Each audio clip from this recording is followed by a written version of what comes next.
In 1915, nearly 1,200 people drowned in the Atlantic Ocean in under 18 minutes. You were told it was a tragedy. You were told it was unexpected. What you were not told is that the United States government knew that ship was in danger and said nothing.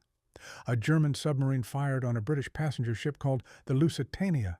It sank. It was an act of war, and that sinking is what pulled America into World War I, a tragedy that changed history. That's the story.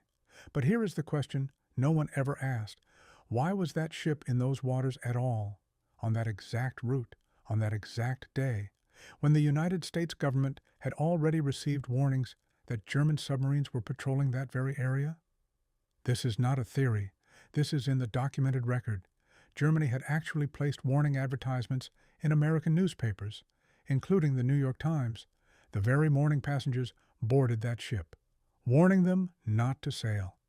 The British Navy knew German submarines were active in those waters, and Winston Churchill, the man in charge of the British Navy at the time, had written, in his own words, that it would be most advantageous if America were brought into the war.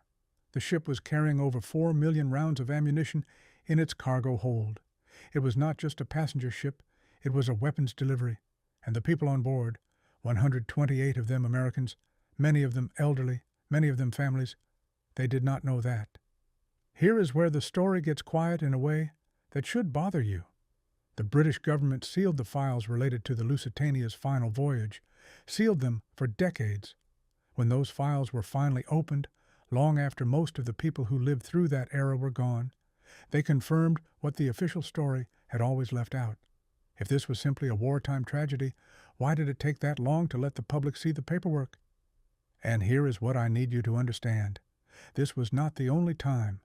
The attack on Pearl Harbor in 1941, declassified documents now show that American intelligence had intercepted Japanese communications days before the attack. The warnings existed. The Gulf of Tonkin incident in 1964, the event that pulled 500,000 American boys into Vietnam, was later admitted by the Secretary of Defense himself to have been misrepresented to the public. The pattern is not a coincidence. In each case, Americans were told a clean story, a simple story, and in each case, the files that told the fuller story were locked away until the generation that lived through it had already passed on.